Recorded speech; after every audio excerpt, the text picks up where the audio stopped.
AviationPros.com is the portal website for AMT, Airport Business, and Ground Support Worldwide magazines. Visit daily for breaking news, industry blogs, and insightful articles from our magazine's editorial team. And don't forget to sign up for our publication's daily e-newsletters. It's all at AviationPros.com.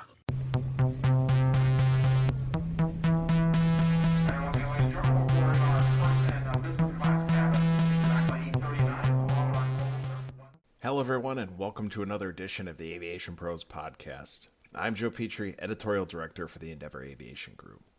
Airport management offers a variety of different certification options from associations like AAE and Airports Council International. Oftentimes, up-and-coming industry leaders will seek out these certifications to advance their careers and learn new skills. But these programs aren't just for the young and hungry.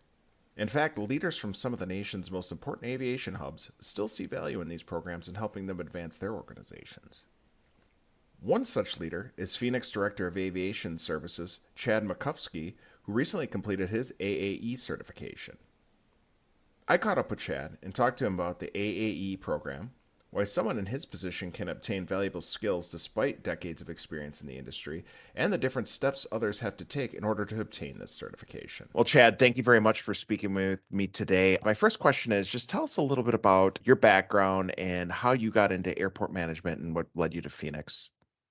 Yeah, it really started out very young in my career. I grew up in north central Wisconsin, and my grandmother at a small local community fair used to made sure I got to go to the local airport and get an airplane ride each year. And so it really inspired my passion for aviation. I initially wanted to look at the professional pilot type career and went to school for that. But then I realized after going to school, there's so much more to our industry than just being a pilot. And so as I kind of explored other opportunities, I really got intrigued with airport management. And then, of course, over the next decade or so, out of school, I worked in a number of different career opportunities. I worked for an airline for a short period of time doing ground service type work. Worked at JFK Airport for a little bit, worked over at Burbank Airport in California for a little bit, and then came to the city of Phoenix, where I've been here now for going on 18 or 19 years. And so it's been an amazing run. For a 4-year stint, I went over to DFW Airport and worked there in an executive role. And I'm happy to be back home here in Phoenix as the Director of Aviation. And so tell me then, you have a lot of experience in the industry. What motivated you to pursue your accredited airport executive certification? Yeah, so it probably helps just to talk a little bit about what that's about, what it means and what it's about. So the accredited airport executive certification actually comes through an association that I belong to. It's the American Association of Airport Executives, and it is actually the world's largest association or organization that represents professional airport executives, as well as many of the leaders and staff within our industry. So it's really cool to be a part of it. They do a lot of great work for airports. In addition to training and professional certification and making sure we're up on current events, they also represent us in Washington, D.C. on legislative and regulatory matters. They also help us to organize conferences so we can all come together to talk about kind of emerging issues and make sure that we are current in terms of what's happening in the industry and how we tackle the various challenges in our industry going forward. So it's an amazing organization, but I kind of talked about the fact that they have these certification and training standards, and that's really where the accredited airport executive comes in. So they do everything from certified member courses to airport certified employee courses. There's even an international airport certified employee course that's available. But the pinnacle is really to achieve your accredited airport executive status. And that's a 3-part program.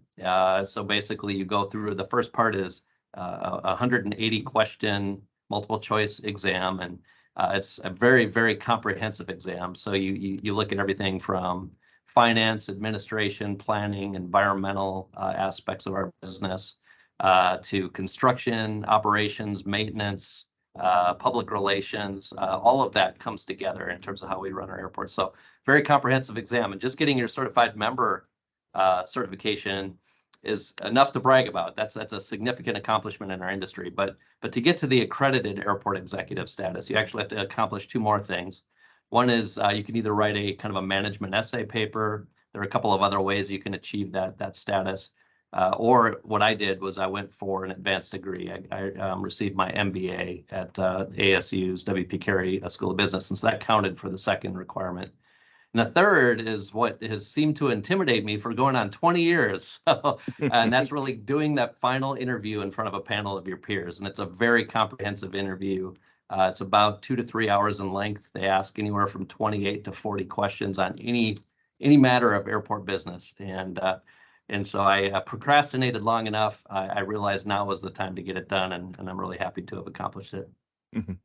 And now that you've gone through it finally, can you share some of the key takeaways you gained from going through this program?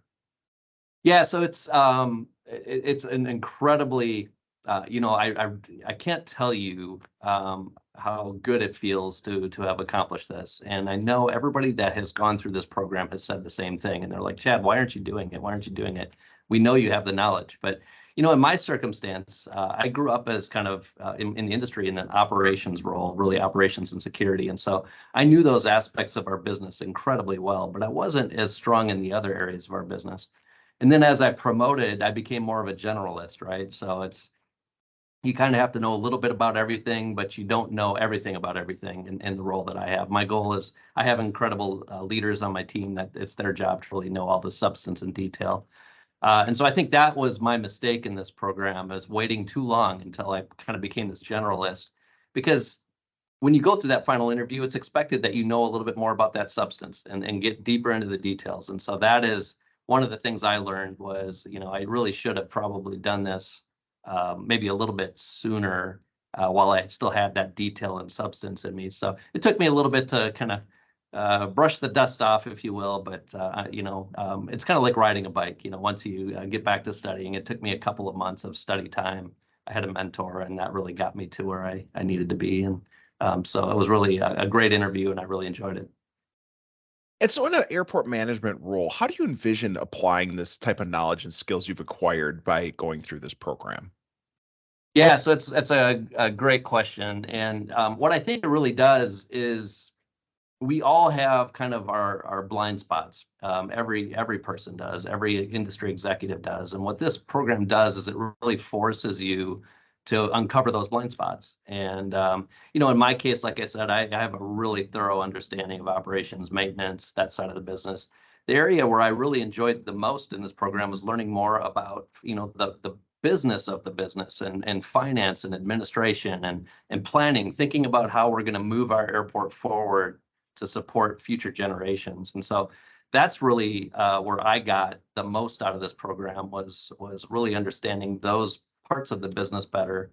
And that just allows me as an airport executive to better support my employees who work in those areas because I have a deeper understanding and respect for the work they do every day. And drilling into that a little bit, were there any specific topics that really resonated with you going through this? Yeah, so in the final interview, I think some of the interesting topics, and they're very relevant topics to us, were really thinking about how you protect your airport, because airports are incredible, critical infrastructure. They're incredibly important. You think of what's happening, in Maui, for example, with the wildfires, and how important on that island state in Hawaii airports are to the success of the disaster relief that's going on there. So as I think about that, and I think about how important airports are, I also recognize how fragile they are. And by that I mean you really have to every day tell the story of what an airport does for the community to make sure you maintain the community trust in what you do. You really have to make sure that you're watching out and protecting the airport from encroachment. So, by encroachment, I mean putting incompatible uses around the ends of the airport. Because if that happens, it's going to be hard for you to continue to grow to support your growing community. So I think those pieces, more specifically of the accreditation process, were really helpful to me and really relevant to some of the issues we're dealing with here in Phoenix. And you've obviously been around in the industry long enough and you've known about this program and then you finally went through it. So tell me, I mean, did it exceed your expectations or was it surprising in any form or fashion by finally doing it? Yeah, it absolutely exceeded my expectations. I really wasn't sure. So, it's funny is in my current role as director of aviation services, there's nowhere for me to promote, right? So, I mean, I am doing exactly what I hope to do my entire career. And it's just such a joy to be here and doing that. So I didn't really do the accreditation for the purpose of promoting to the next level like many people do. But for me, it was really about enjoying the fact, and as I think about how much respect I have for my peers who already have this accreditation and the industry that I work in, and really wanting to set a good example for my team and let them know that continuous learning is still important. Thinking that, you may never get something, but getting it done no matter what age you are, no matter how far along you are in your career is important. It's important to continue to strive to do those things. So that's really what, I think was pretty exciting about getting the accreditation. And you've obviously made it to the top, but I mean, there's some that are going through this program that are still working their way through management. So tell me, having gone through this, how do you see this as something that a more junior member of the industry, this might be able to help impact their career trajectory going forward?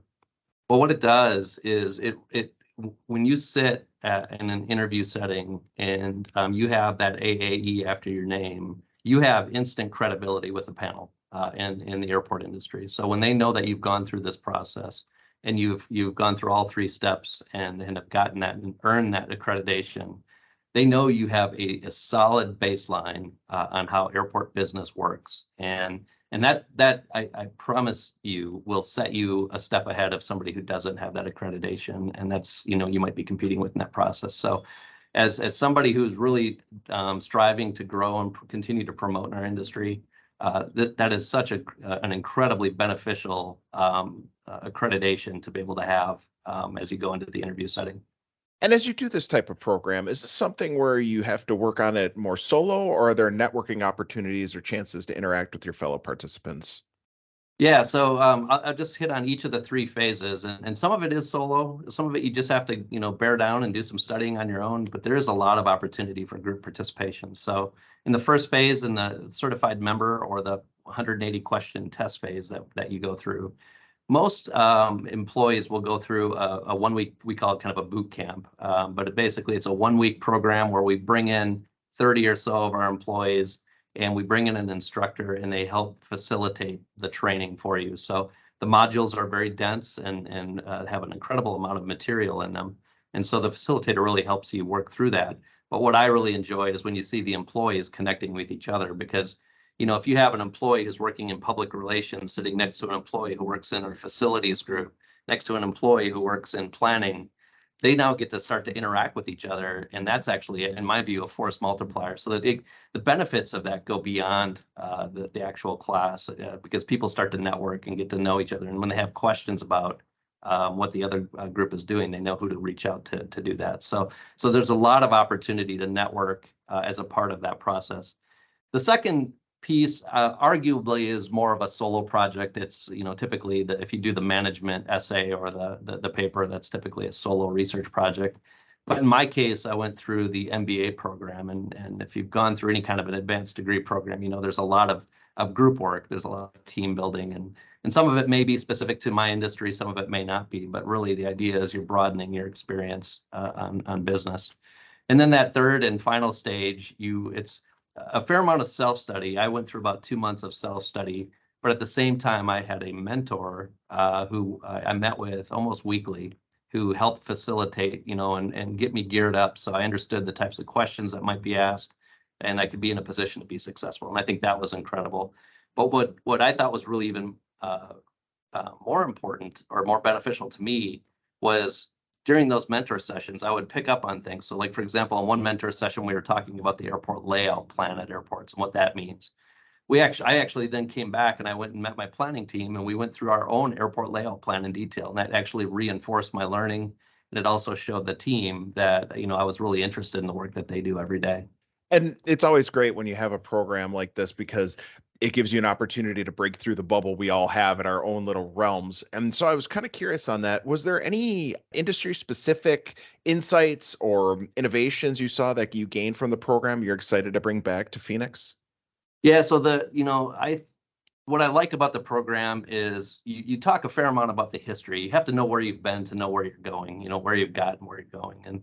And so there is that piece of it, but there's also a good part, especially in the final interview piece, where they expect you to do a little bit of forecasting. What are the mega trends happening in the industry?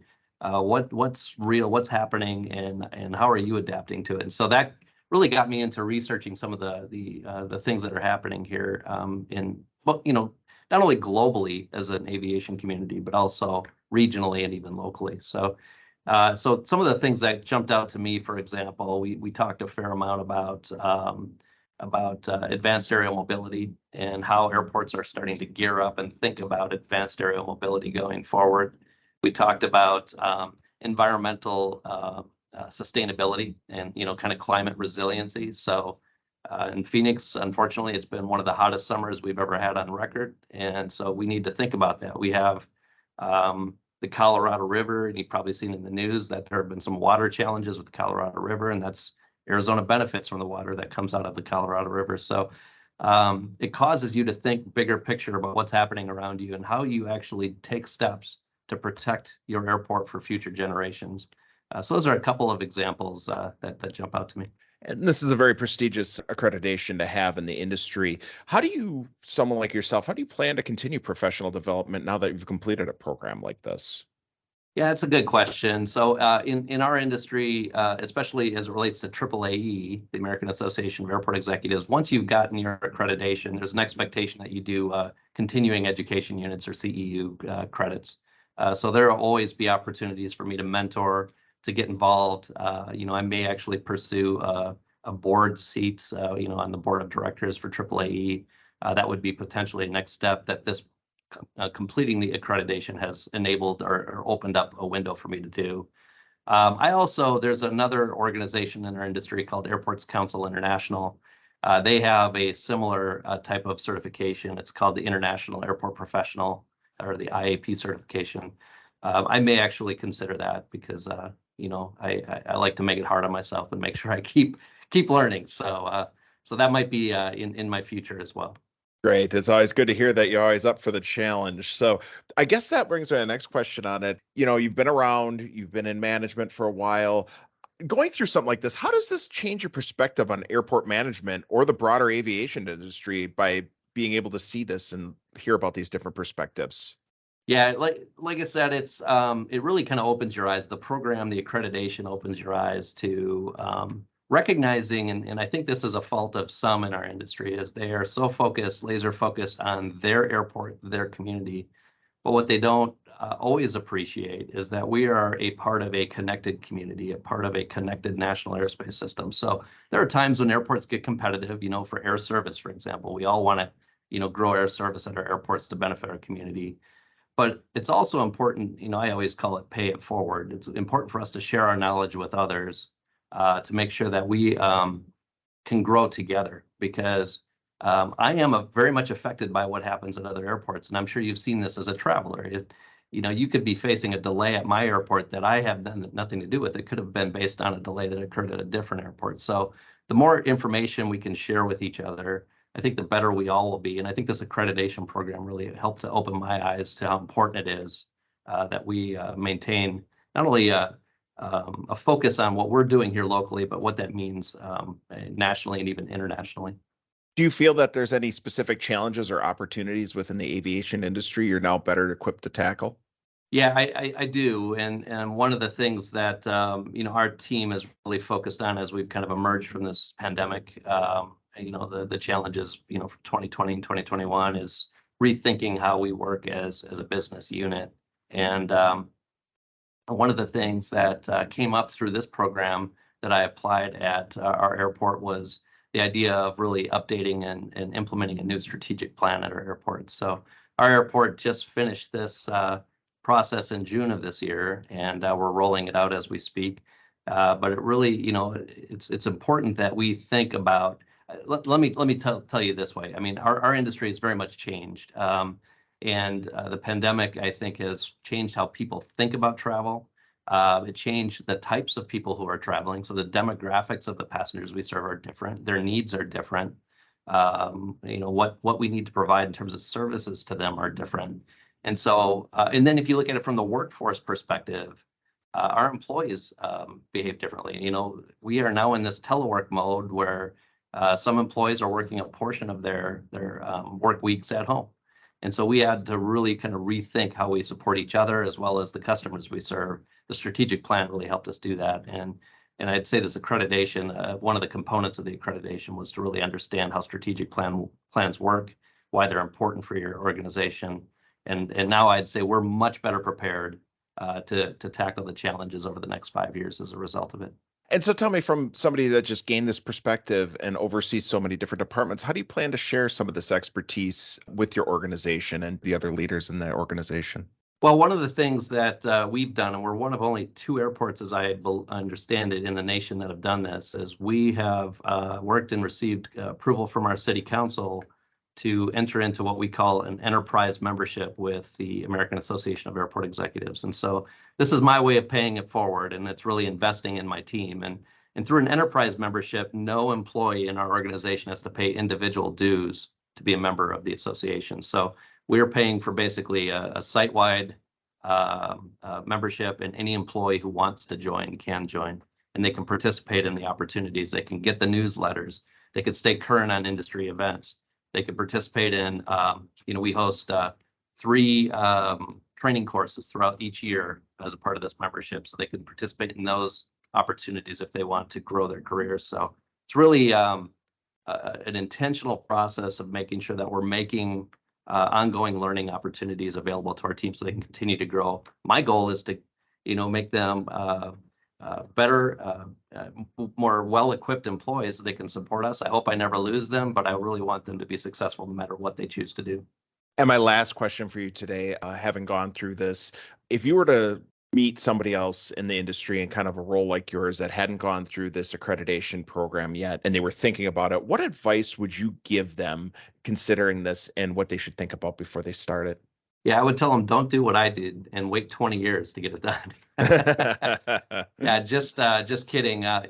What I would say is don't be intimidated by it. I think a lot of employees look at it and they think that's this tall hill that's going to be insurmountable, because we all have a lot going on in our daily lives, both at work and in our personal lives as well. And so it's easy to get distracted, but finding even an extra 30 minutes of your time every day to just go into the books and read up, over time, you will be in a position to be successful in this program. So don't procrastinate, don't delay. The sooner you do it, I think the better equipped you will be to grow in our industry and achieve your career goals.